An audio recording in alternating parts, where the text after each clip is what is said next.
ఢిల్లీ పర్యటనలో సీఎం చంద్రబాబు బిజీగా గడిపారు. కేంద్ర పెద్దలతో వరుసగా సమావేశమయ్యారు. ప్రధాని మోడీతో భేటీ తర్వాత కేంద్ర మంత్రులు నిర్మలా సీతారామన్, అమిత్ షాతో భేటీ అయ్యారు. ప్రధాని మోడీతో రాష్ట్ర ఆర్థిక పరిస్థితులపై చర్చించారు. కేంద్ర బడ్జెట్ తర్వాత తొలిసారిగా ప్రధానితో భేటీ అయ్యారు సీఎం చంద్రబాబు. అమరావతి పునర్నిర్మాణం, పోలవరం, వెనుకబడిన జిల్లాలకు నిధులతో పాటు కొత్త రుణాలపై మోడీతో చంద్రబాబు చర్చించారు. ఫ్యూచర్ సిటీలో రేడియల్ రోడ్లను అభివృద్ధి చేసేలా ప్రణాళిక ఉండాలన్నారు CM Revanth Reddy. Outer ring road నుంచి రీజనల్ రింగ్ రోడ్డు వరకు కనెక్టివిటీ ఉండేలా రోడ్డు మ్యాప్ సిద్ధం చేయాలని అధికారులను సూచించారు. ఆయన ఫ్యూచర్ సిటీ అభివృద్ధి ప్రణాళికలపై సమీక్ష నిర్వహించారు. యుద్ధ ప్రాతిపదికన ఫ్యూచర్ సిటీ పనులు చేపట్టాలని ఆదేశించారు. రైతు రుణమాఫీపై వస్తున్న అసత్యపు ప్రచారాన్ని నమ్మొద్దని తెలంగాణ వ్యవసాయ శాఖ ప్రకటించింది. అర్హులైన రైతులు ఆందోళన చెందాల్సిన అవసరం లేదని స్పష్టం చేసింది. 2 లక్షల లోపు రుణాల వరకు అర్హులైన రైతులకు నెల రోజుల్లోనే మాఫీ చేసినట్లు వెల్లడించింది. దాదాపు 22 లక్షల మంది రైతుల ఖాతాల్లో 18,000 కోట్లు జమ చేసినట్లు తెలిపింది. జూలై 18న లక్షలోపు, జూలై 30న లక్ష నుంచి లక్షన్నర లోపు రుణాలు మాఫీ చేసినట్లు గుర్తు చేసింది. మేడ్చల్ జిల్లా షామీర్పేటలో విషాదం చోటు చేసుకుంది. 2 పిల్లలతో సహా చెరువులో దూకి ఓ మహిళ ఆత్మహత్యకు పాల్పడింది. తల్లితో పాటు ఓ చిన్నారి మృతదేహాన్ని వెలికితీసిన పోలీసులు మరో చిన్నారి కోసం గాలిస్తున్నారు. మృతులు సిద్దిపేట జిల్లా ములుగు వాసులుగా గుర్తించారు. కుటుంబ కలహాలే ఆత్మహత్యకు కారణంగా పోలీసులు అనుమానం వ్యక్తం చేస్తున్నారు. తుంగభద్ర డ్యాంలో కొట్టుకుపోయిన 19వ గేటు స్థానంలో తాత్కాలిక గేటు ఏర్పాటు ప్రక్రియ విజయవంతమైంది. 19వ క్రస్ట్ గేటు నుంచి నీటిని అదుపులోకి తీసుకురావడంలో సక్సెస్ అయ్యారు.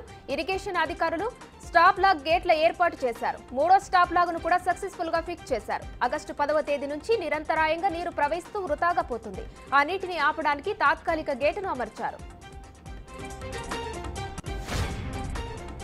తిరుమలలోని టీటీడీ పరిపాలన భవనంలో అగ్ని ప్రమాదం జరిగింది. కీలకమైన ఇంజనీరింగ్ విభాగంలో ప్రమాదం జరిగింది. గత ప్రభుత్వ హయాంలో టీటీడీలో అక్రమాలపై విజిలెన్స్ విచారణ జరుగుతున్న వేళ ఇంజనీరింగ్ సెక్షన్లో అగ్ని ప్రమాదం జరగడంపై అనుమానాలు వ్యక్తమవుతున్నాయి. ఈ ప్రమాదంలో టీటీడీ పరిధిలోని స్థానిక ఆలయాలకు సంబంధించిన ఇంజనీరింగ్ దస్త్రాలు దగ్ధమయ్యాయి.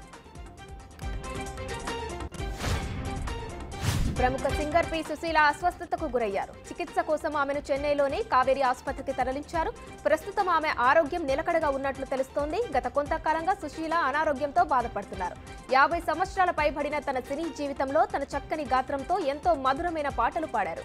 తెలుగు, తమిళం, కన్నడ, మలయాళ, హిందీ, బెంగాలీ, ఒరియా, సంస్కృతం, తులు, బడుగా, సింహళ భాషలలో 50,000కు పైగా గీతాలు పాడారు పి సుశీల. ముడా కేసులో గవర్నర్ ప్రాసిక్యూషన్ ఆమోదంపై సిద్ధరామయ్య స్పందించారు. ఈ కేసులో గవర్నర్ ప్రాసిక్యూషన్ ఆమోదం చట్టవిరుద్ధమని ఆరోపించారు. దీనిపై న్యాయస్థానంలో సవాలు చేస్తానని తెలిపారు. కేంద్రం తన ప్రభుత్వాన్ని పడగొట్టడానికి రాజకీయాల కోసం రాజ్భవన్ ను ఉపయోగించుకుంటోందని ఆరోపించారు. గాజాలో దారుణం జరిగింది. ఒకే కుటుంబానికి చెందిన 18 మంది మృతి చెందారు. గాజాలో ఇజ్రాయెల్ జరిపిన ఓ వైమానిక దాడిలో ఈ విషాదకర ఘటన జరిగింది. కాల్పుల విరమణ ఒప్పందంపై ఇజ్రాయెల్, హమాస్ల మధ్య చర్చలు అసంపూర్తిగా ముగిసిన వేళ గాజాపై మరోసారి భీకర దాడులు జరిగాయి. జవైదా పట్టణంపై టెల్ అవీవి జరిపిన వైమానిక దాడిలో ఒకే కుటుంబానికి చెందిన 18 మంది మృతి చెందారు. అల్ అక్సా ఆసుపత్రి ఈ విషయాన్ని ధృవీకరించింది. తెలంగాణలో పలు జిల్లాలలో రానున్న 5 రోజుల పాటు తేలికపాటి నుంచి మోస్తారు వర్షాలు కురిసే అవకాశం ఉందని హైదరాబాద్ వాతావరణ కేంద్రం తెలిపింది. పలు జిల్లాలకు ఎల్లో అలర్ట్ జారీ చేసింది. ఈ రోజు నుంచి రేపటి వరకు నిర్మల్, నిజామాబాద్, కరీంనగర్, పెద్దపల్లి, జయశంకర్, భూపాలపల్లి, ములుగు, వరంగల్, హన్మకొండ, సిద్దిపేట, వికారాబాద్, సంగారెడ్డి, మెదక్, కామారెడ్డి, మహబూబ్ నగర్ జిల్లాలో అక్కడక్కడ భారీ వర్షాలు కురిసే అవకాశం ఉందని తెలిపింది.